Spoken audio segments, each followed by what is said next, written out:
세상에 떠도는 기묘한 괴담들. 첫 번째 이야기, 인천공항경찰대에서 군생활을 할 때 실제로 겪었던 실화괴담. 저는 군생활을 인천공항경찰대에서 했습니다. 우리나라의 통합국제공항이고 동북아의 허브라고 하는 인천공항은 아시다시피 24시간 운영되고 있어서 저희 같은 전투경찰들의 순찰도 24시간 이뤄지죠. 그런데 그거 아시나요? 낮에는 사람이 수만 명 오고 가는 인천공항도 밤에는 아주 한산하답니다. 길이 1.3km에 지상 지하 도합 5층짜리 건물이 반쯤 조명을 내린 채 텅 비어 있으면 그 공원과 적막함은 이루 말할 수가 없지요. 제가 지금부터 해드리려는 얘기는 저와 같은 전투경찰들과 공항 내 특수경비업체원들처럼 새벽과 한밤에도 공항에 있어야만 했던 사람들만이 아는 이야기입니다. 인천공항에서는 사람이 많이 죽어요. 의아한 일이죠. 인천공항에서는 비행기 추락이 없었는데도 말이죠. 그 이유는 바로 인천공항이 아주 외진 곳에 위치해 있기 때문입니다.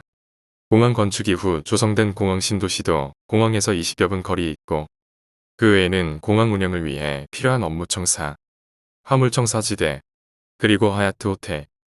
이것 외에는 공항 주변은 황무지와 골프장 뿐입니다.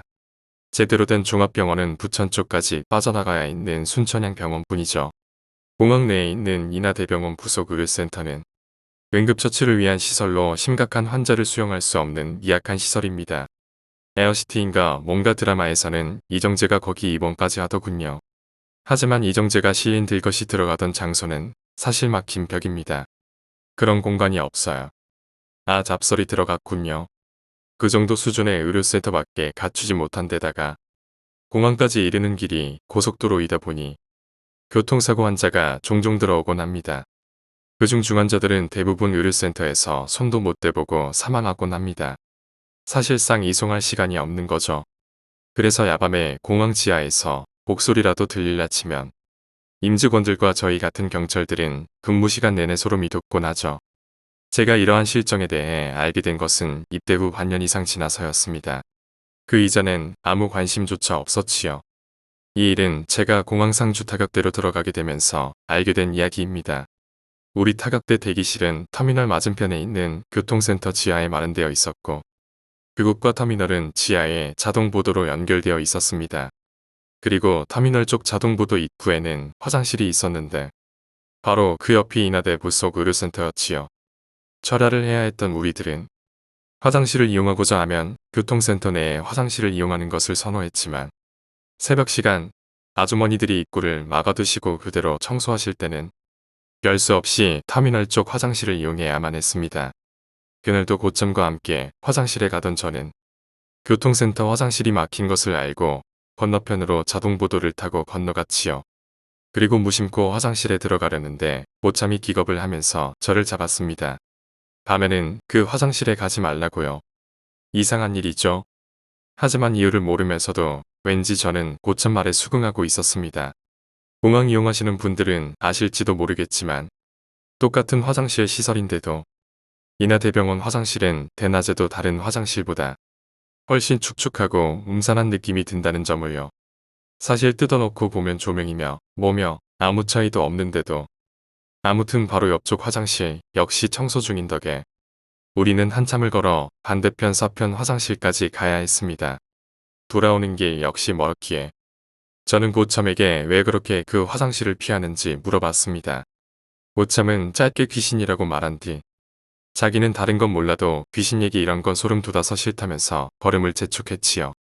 결국 그 고참에게는 별다른 얘기를 더 들을 수 없었습니다. 첫 번째로 귀신 얘기를 듣게 된 것은 그 다음 달. 즉 우리가 타격대에서 빠져서 일반 청사근무로 넘어왔을 때입니다. 새벽 2시에서 5시 타임으로 기억하는데 제가 터미널 지하 1층 동편, 즉 인하대 의료센터가 있는 쪽에 근무지를 순찰하게 되었지요. 그때 같이 근무 서던 고참이 해준 이야기입니다. 이건 너무 여럿이 겪어서 달리 얘기할 것도 없는 내용이라면서요.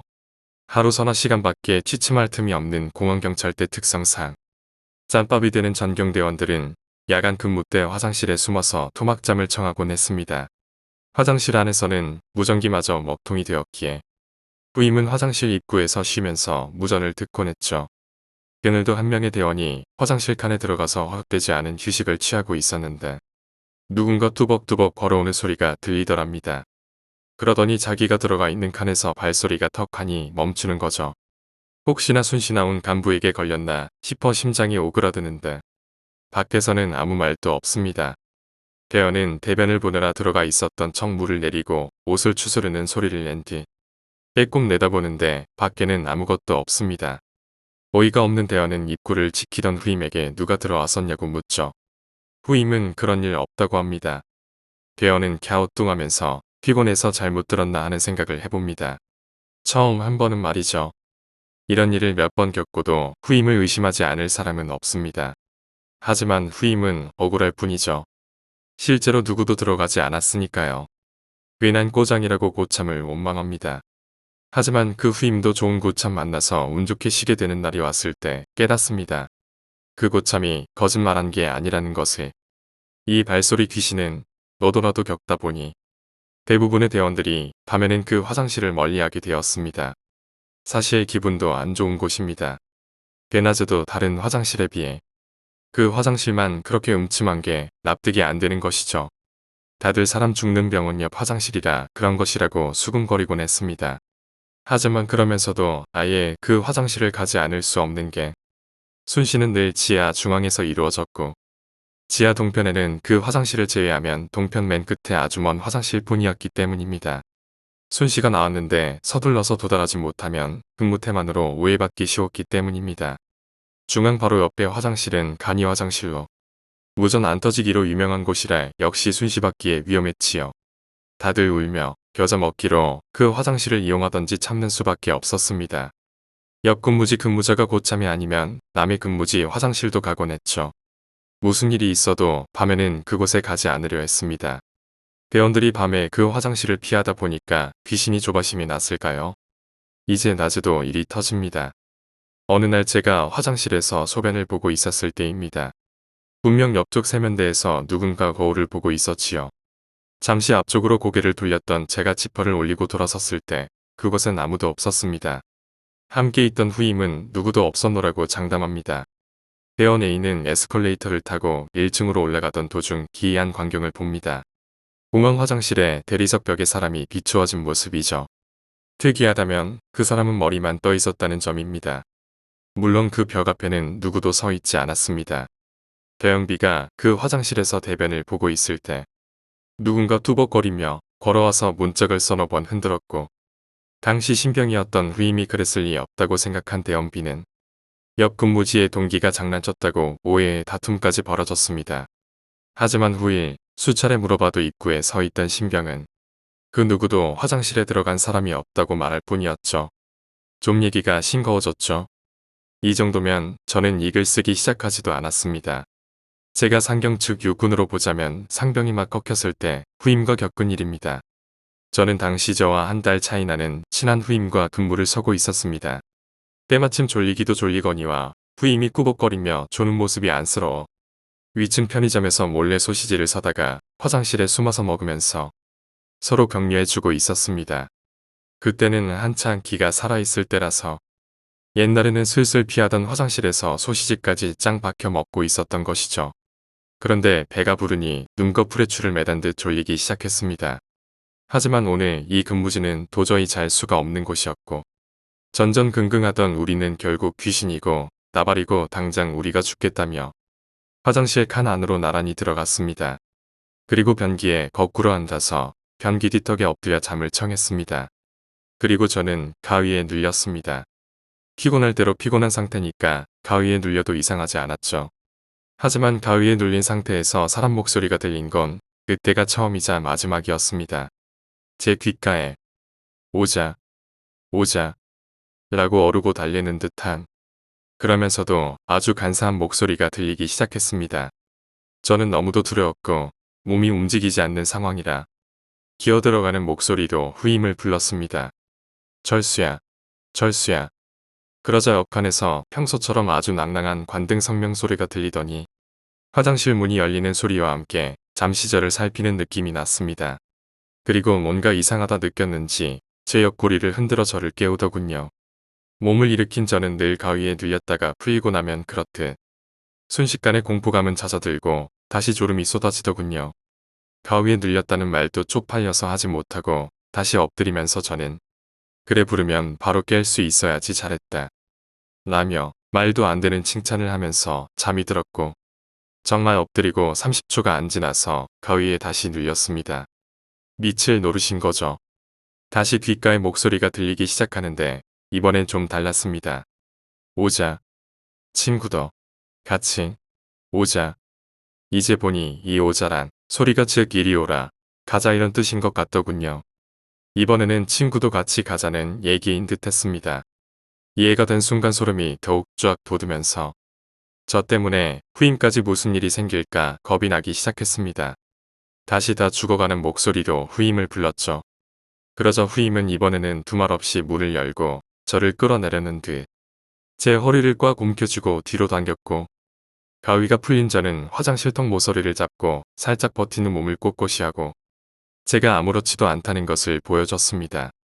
저는 정말 멍청하게도 다시 잠이 쏟아지자 설마 또 이러겠냐는 마음으로 잠을 청했고 그 결과 곧장 다시 가위에 눌려서 개 목소리에 시달리다 세 번째로 후임의 도움을 받고서야 풀려날 수 있었습니다. 제가 얼마나 괴로워 보였는지 후임이 저를 변기칸에서 끌어내려고 막 당기는 통에 뒤로 넘어질 뻔할 정도였죠. 후임이 제 화장실 칸에서 나간 뒤 바로 앉아 잠시 정신을 추슬러 보니 거기 더 있는 건 미친 짓이라는 생각이 들었습니다. 졸려 죽더라도 그냥 벽에 기대서 졸면 졸었지 더는 안 되겠다 해서 벌떡 일어나 문을 향해 돌아섰습니다. 아 세상에 신이 있다면 저한테 그런 경험을 시켜선 안 됐습니다. 제가 마주한 곳에는 굳게 잠긴 화장실 문이 있었고 당연하게도 처음 제가 이곳에 들어올 때 문고리를 잠갔다는 사실이 떠올랐던 것이죠. 그럼 제가 가위에 눌릴 때마다 저에게 와서 제 허리춤을 잡아서 뒤로 이끌던 건 대체 누구였다는 것인가요? 저는 모자도 챙기지 못하고 뛰쳐나왔습니다. 화장실 입구 건너에 후임이 수척한 얼굴로 서 있다가 다가오더군요. 후임은 화장실 칸에 들어가서 잠을 청하고 얼마 안 돼서 가위에 눌렸는데 여기서 여기에 여기 이따위 소리가 자꾸 소곤대듯이 들려와서 처음엔 제가 잠꼬대 하는 줄 알았다가 아무리 잠꼬대여도 너무 목소리가 다르고 기분이 나쁘고 무서워서 나왔다고 합니다. 저는 너무 곤히 자는 것 같아서 깨울 수가 없었다면서요. 그리고 우리 두 사람이들은 그 목소리는 정확히 일치했습니다. 성인 남자의 하지만 조금 간사하고 어르고 달래는 듯한 목소리. 그리고 느릿느릿하고 느끼한 말투. 저는 전역할 때까지 그 화장실에 갈 수가 없었습니다. 인하대 의료센터에서 곡소리라도 나는 날에는 지하 중앙홀에서 동편 쪽으로 발걸음을 옮기는 것조차 힘들었습니다. 두 번째 이야기, 어머니의 실화괴담. 저희 엄마랑 저희 아빠가 이혼을 하셨는데요. 사실 예전에는 아빠가 속도 많이 썩이고 참다 이혼을 했는데 막상 이혼하고 떨어져 사니까 별로 싸울 일도 없어서 엄마랑 아빠랑 가끔씩 연락도 주고받고 방학 때 되면 저희 형이랑 저랑 아빠네 집에 놀러도 가는 그런 관계인데요. 근데 저랑 형이 엄마 밑으로 들어가 있어서 의료보험이 적용이 안 된다네요. 형이 곧 있으면 대학을 가는데 아빠네 회사에서 학자금도 지원해 준다고 해서 이번 주 수요일에 만나서 엄마가 아빠 밑으로 명의를 넘기셨는데요. 그때 엄마가 혼자 가긴 뭐하시다고 저를 데리고 가셨어요. 수요일 아침부터 출발하기는 시간이 빠듯해서 화요일 출발을 했어요. 저희 집이 인천이고 아빠네 집은 부산에 있어서 휴게소에서 밥도 먹고 군것질거리도 사고 하면 4시간쯤 걸리거든요. 시간이 늦어서 앞에 차는 몇 개 없고 엄마가 무섭다 하여 옆에서 엄마한테 말도 걸고 노래도 들으면서 가다가 내비게이션 안내가 잘 안 들린다고 하여 노래 끄고 딱 대전 들어갈 때 제가 잠들었거든요. 근데 제가 잠들고 한참 가다가 엄마가 그 반대편 차선이랑 이쪽 차선을 분리해 놓은 1m 조금 안 돼 보이는 작은 돌담이 있잖아요. 그 돌담 옆에 검은 사람 형태 같은 게 있어서 엄마가 의아해하며 자세히 보려고 하는데 갑자기 쌩하고 지나치더랍니다. 그 차 속도가 있어서 빠르게 지나갔다고는 쳐도 가로등 같은 거 지나가는 속도에 비해 너무 빠르게 지나갔다는 겁니다. 그때 엄마가 약간 오싹했더랍니다. 그래도 옆에 자고 있었지만 제가 있어서 안심하고 계속 길을 가는데 몇 분 후에 또 나타났다는데 이번엔 원피스를 입고 있는 것처럼 보였고 체격이 여자라는 걸 알 수 있었더랍니다. 두 번이나 보니까 너무 무서우셔서 휴게소에 들러서 커피 한 잔 마시고 다시 출발했답니다.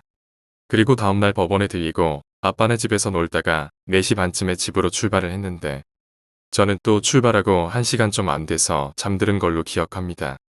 제가 일어났을 때는 해가 너울너울 지고 있었고 대전을 통과했을 때였습니다. 제가 일어났을 때 바로 휴게소에 들러서 밥을 먹었는데 밥을 먹을 때 엄마가 홀령을 본 곳을 정확하게 기억은 못하지만 왠지 느낌이 비슷한 곳에서 사고 현장을 봤다고요. 막 아스팔트 위에 핏자국이 배어 있었고 사고가 심각하게 났다는 걸 짐작할 수 있는 여러 흔적들도 볼 수 있었다고요. 물론 저희가 아빠네 집에 가기 전에 생긴 것일지도 모르지만 암튼 조금 무서웠습니다. 세 번째 이야기, 우물괴담. 제가 친할머니께 들은 얘기입니다.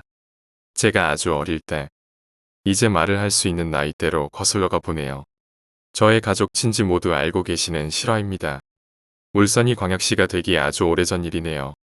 저의 친척들과 할머니 집 앞마당에서 놀고 있을 때입니다. 마당의 풍경들은 대충 이렇습니다. 정원이 있고 채소를 심어 놓은 곳이 있었고 중간쯤에 우물이 있습니다. 아주 오래된 우물인데 거기에 나오는 물을 수레로 퍼다가 쓰곤 했답니다. 사건은 이랬습니다. 사촌형이 걷지도 못하는 절 업고 있다가 우물 안간에 앉혀놓고 물을 푸려고 옆에 있는 수레를 들어 올리는 찰나 제가 우물 속으로 떨어졌다고 합니다. 뭐가 있을지 모를 그 아무것도 안 보이는 우물 속. 옛날엔 밧줄을 메고 우물 중간쯤에서 길다란 막대기를 넣어봤는데 끝이 안 보이더랍니다. 형은 그때 당시에 어렸으니까 울면서 아버지한테 뛰어갔더랍니다. 큰아버지는 우리 가족과 친척분들 다 데리고 우물 쪽으로 갔는데 제가 울고 있는 것을 들었나 봅니다. 그때 할머니께서 수레를 던지시며 제발 잡아달라고 우시면서 말을 했더랍니다. 정신연령이 부족한 터라 잡을 일이 있겠냐마는 그만큼 잡을 힘도 없었을 겁니다. 몇 번이고 넣었다 뺐다를 반복해서 행동을 하였는데 수레 물 받는 부분 즉 움푹 파져있는 공간에 삼촌께서 수레를 올렸는데 앉아서 올라오고 있더랍니다. 그땐 중내살에 온 집안을 발칵 뒤집어 놓고 그때 우리 어머니가 많이 우시더랍니다. 지금의 40이 다 되는 우리 삼촌은 그때 한 가지 이상한 점이 있다고 하더군요. 우물인데 애가 어떻게 가라앉지 않고 떠있냐고. 가족들은 미친 듯이 울고 있는 절 보시곤 차근차근 얘기를 하셨답니다. 그때 제가 물었죠. 애가 수영을 할 수 있는 것도 아니고 제가 왜 떠 있었냐고요. 할머니 말씀을 듣고 잠시 얼어 있었습니다. 그때 제가 하는 말이 밑에서 누가 다리를 잡아주고 있었다고 했답니다. 어린 마음에 이제 막 생각할 시기에 아 이곳에 떨어지면 당연히 누가 비춰주는 거구나 하고 생각을 했던 것 같습니다. 네 번째 이야기, 캐나다 유학 중의 괴담. 캐나다에 유학 중인 유학생입니다. 여기서 고등학교를 다니고 있고 별로 큰 문제를 느끼고 있진 않습니다. 몇 달 전 상당히 추운 날씨였던 걸로 기억합니다. 그때가 1시쯤이었는데 학교를 안 간 걸로 보아 방학 때였던 걸로 기억되네요. 크리스마스 방학이었는데 캐나다 학교는 여름 방학이 2달이고 짧게 윈터 브레이크 혹은 크리스마스 브레이크 2주 정도 주고 스프링 브레이크 1주에서 2주 정도 줍니다. 하여튼 한 가지 확실한 건 밖에 사람이 없으리 많지 추운 날씨였다는 것과 집에 아무도 없었다는 겁니다. 집에 저를 제외하고 3명이 사는데 제 가디언 2딸, 대학생인 누나들 둘입니다. 제 가디언은 아침 일찍 나가서 5시쯤이나 돼야 들어오고 누나들은 대학이나 일하고 친구들 만나느라 바빠서 집에선 늦게나 돼야 볼 수 있죠. 그리고 저는 7층에 삽니다. 그날은 상당히 기괴한 일을 겪은 후라 기억이 꽤 생생하게 납니다. 친구들하고 나가서 영화 보고 쇼핑하러 가자고 약속 잡고 몰에서 보기로 했죠. 그때가 1시쯤이었던 걸로 기억합니다. 약속을 막 잡은지라 시간은 많이 있었는데 마침 화장실을 가고 싶었죠. 대충 mp3 집어들고 화장실로 뛰어들어가서 자세 잡고 있었죠. 그리고 귀에 꽂고 한창 노래를 듣는데 누가 발라드를 노래하는 소리가 들리는 겁니다. 전 아무 노래나 다 듣습니다. 저한테 맞는 노래면 클래식부터 헤비메탈까지 안 듣는 게 없죠. 하지만 한 가지 확실한 건 전 발라드 곡은 잘 안 듣고 mp3에 있는 곡은 죄다 알고 있는데도 제가 들은 발라드 곡은 없었다는 겁니다.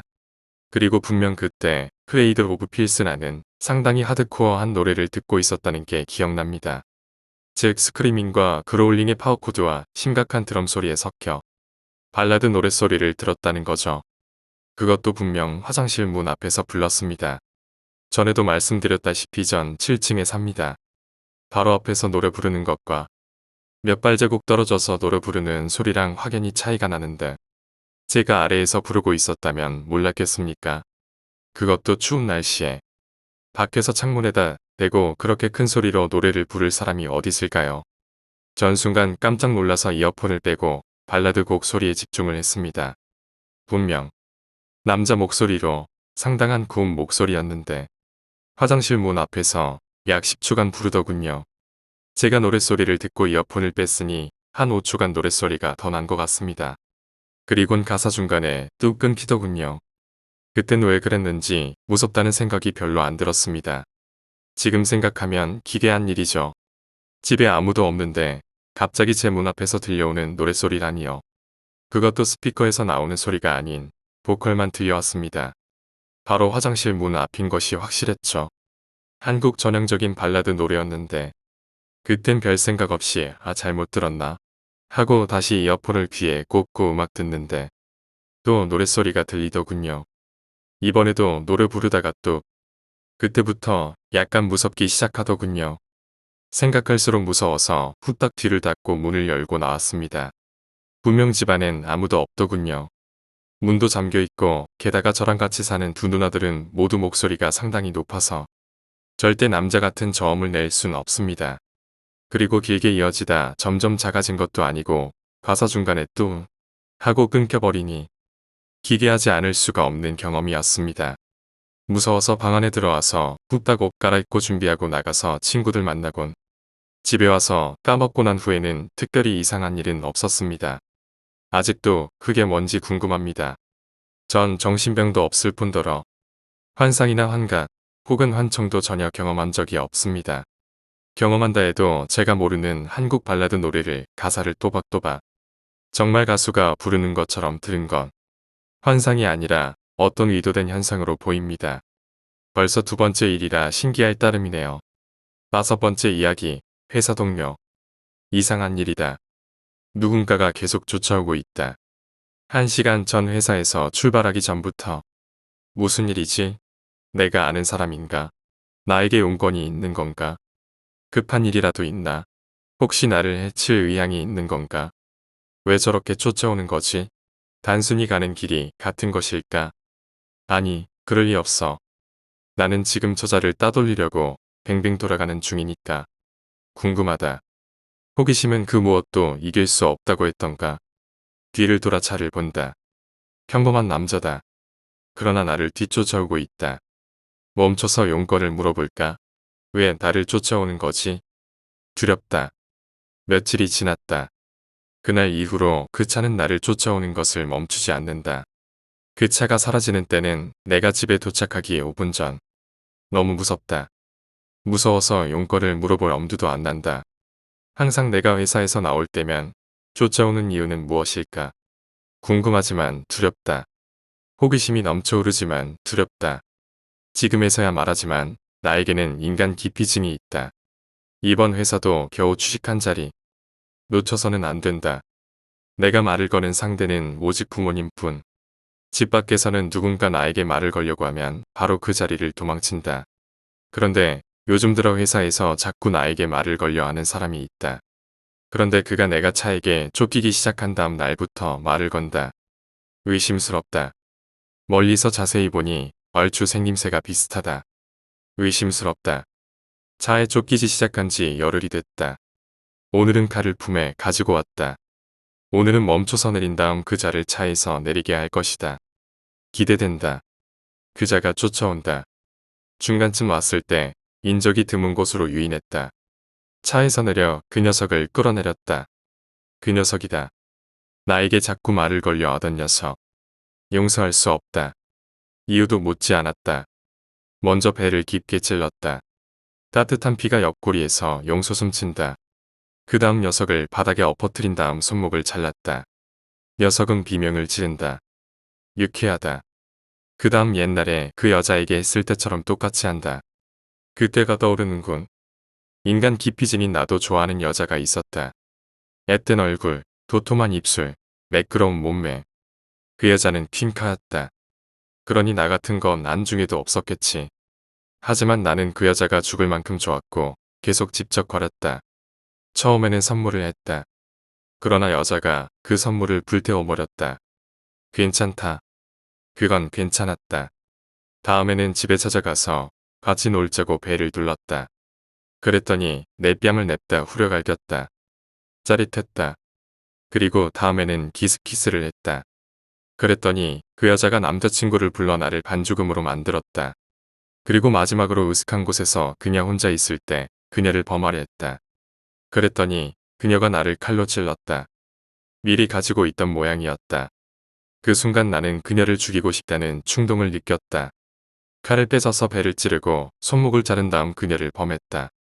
그 다음 토막토막 내어 마침 으슥한 곳이었던 그곳에 숨겼다. 그 남자를 토막내고 숨길 곳을 찾았다.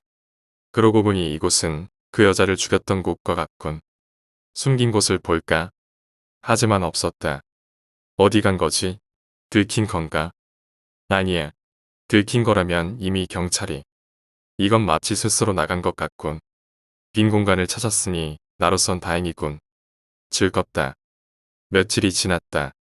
시체를 묻은 곳을 한번 확인해 보았는데 남자 역시 없어졌다. 하지만 상관없다.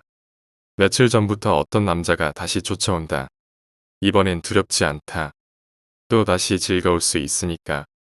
내 회사 동료는 뭔가 이상하다. 음침하다거나 할까. 들어왔을 때부터 사람들과 얘기하는 것을 못 봤다. 소문에 의하면 인간 기피증 환자라는 말도 있다. 뭐 그건 상관없지. 근데 오늘 이상한 걸 봤다. 퇴근을 하며 앞차를 보니 그 음침한 회사 동료의 차였다. 근데 뭔가가 조수석에 어떤 여자가 칼을 들고 있다. 마치 그를 찌르려는 듯이 자세히 보니 칼을 들지 않은 쪽 손은 잘린 것 같다. 뭔가 이상하다. 회사 동료가 위험할 수도 있을 것 같다. 당분간은 계속 따라다니며 지켜봐야 할 것 같다. 내 친한 회사 친구에게도 얘기를 해줘야겠다. 내 친구 녀석이 회사에도 안 나온 지 3일이 돼간다. 집에 전화를 해보니 실종이 됐다고 한다. 이거 참 확실히 실종되기 전 그 녀석은 이상한 말을 했다. 음침한 회사 동료가 위험하다고 나에게 한번 말했었다. 무슨 여자가 칼을 들고 있었더랬나. 아무튼 경찰이 나에게도 갔다 왔다. 그 회사 동료에 관한 이야기는 아직 하지 않았다. 오늘은 그 회사 동료를 쫓아갈 셈이다. 뭔가 이상하다. 친구가 얘기한 거와는 뭔가 다르다. 분명 여자 한 명이 조수석에 있다고 했던 것 같은데 뒷좌석에도 어떤 남자가 칼을 들고 있다. 그리고 두 명 다 한쪽 팔이 잘려 있다. 확실히 친구 녀석이 말했던 대로 동료가 위험해 보인다. 그런데 갑자기 그 동료가 큰 소리로 웃어젖히는 것 같다. 마치 나에게도 그 웃음소리가 들리는 것 같다. 왠지 오싹하다. 불길하다. 뭔가 안 좋은 일이 벌어질 것만 같다. 6번째 이야기. 어릴 때 다니던 독서실의 부적. 고3이었는데 제 친구는 공부를 잘해서 전교에서 자연계열 2등 정도 했었습니다. 둘이 같은 독서실 다녔는데 집에 가는 길에 이야기를 해주더군요. 얼마 전에 동네에 있는 작은 독서실을 갔는데 독서실에 공부하는 사람이 자기밖에 없었다고 하더군요. 독서실은 4층이고 주인 아저씨가 3층 카운터를 지키고 있는 구조인데 주인 아저씨가 12시쯤에 제 친구에게 라면 끓여놨으니 먹고 공부하라고 3층 휴게실로 내려오라고 했다더군요. 그래서 친구는 배도 고팠고 공짜 라면을 마다할 리 없기에 내려가서 아저씨랑 같이 라면을 먹었답니다. 라면을 다 먹어갈 즈음에 아저씨가 친구에게 몇 시까지 공부할 거냐고 물어봤답니다. 그래서 제 친구는 밤새도록 할 거라고 하니까 아저씨가 좀 넓은 표정을 지으셨다더군요. 학생 웬만하면 일찍 들어가지. 독서실에 혼자 있으면 무서울 텐데 독서실비는 환불해 줄게. 그래도 공부에 미치신 제 친구는 안 된다고. 시험이 얼마 안 남아서 공부를 해야 된다고 했답니다. 그럼 학생. 내가 오늘 몸이 좀 안 좋아서 3층 현관문만 잠그고 갈게. 그럼 안 되겠나? 현관 열쇠도 주고 갈게. 만약에 집에 가고 싶으면 2층 계단 화분에 열쇠 놔두고. 친구는 별 생각 없이 좋다고 했다더군요. 어차피 아침까지 공부하려고 했으니까요. 사람도 없고 조용해서 마음에 들었다고 하더군요.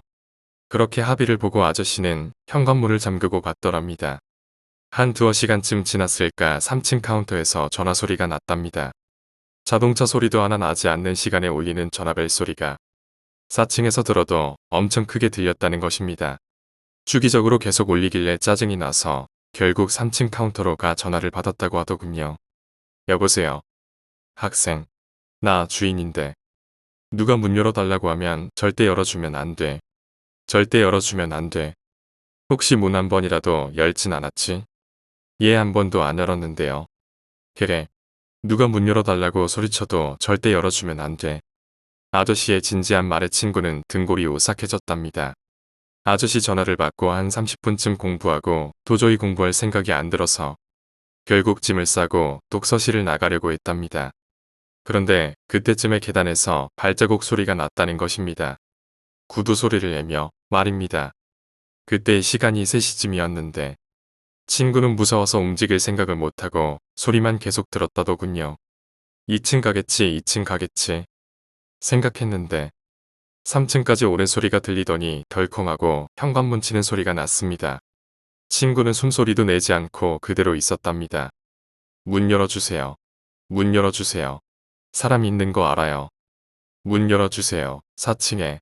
문 열어주세요. 공부해야 돼요. 정신을 잃을 수 있다면 그러고 싶어 했을 정도로 무서웠답니다. 계단에 울리는 그 소리는 여자아이 목소리였는데 섬뜩할 만큼 가는 목소리였다고. 10분 정도 계속 그 목소리는 들렸고 잠시 뒤에는 조용하더니 시발아 문 열어. 있는 거 다 알아. 문 열어. 개새끼야. 문 열어. 나 공부해야 돼. 공부해야 돼. 목청이 터져 욕을 하면서 문 열라고 소리쳤답니다. 그 소리가 30분이나 울려 퍼졌고 친구는 떨면서 그 자리에 주저앉아 몸을 웅크리고 있었습니다. 그렇게 1시간이 훌쩍 가고 마지막에 그 목소리는 올라왔다. 창문 열어놨네. 하고 4층 화장실에서 들렸답니다. 친구는 정신을 잃었고 아침 8시 돼서 나온 아저씨 덕분에 깨어날 수 있었답니다. 아저씨가 뭔지는 몰라도 미안하다며 독서실비 환불해주고 친구를 계단 밑에까지 배웅해줬다고 합니다. 그리고 얼핏 봤는데 각 창문의 커튼 뒤로 자그마한 부적이 붙어있고 현관문 위 구석에도 부적이 붙어있는 걸 봤답니다. 그 독서실에 뭔가가 있는 거겠죠.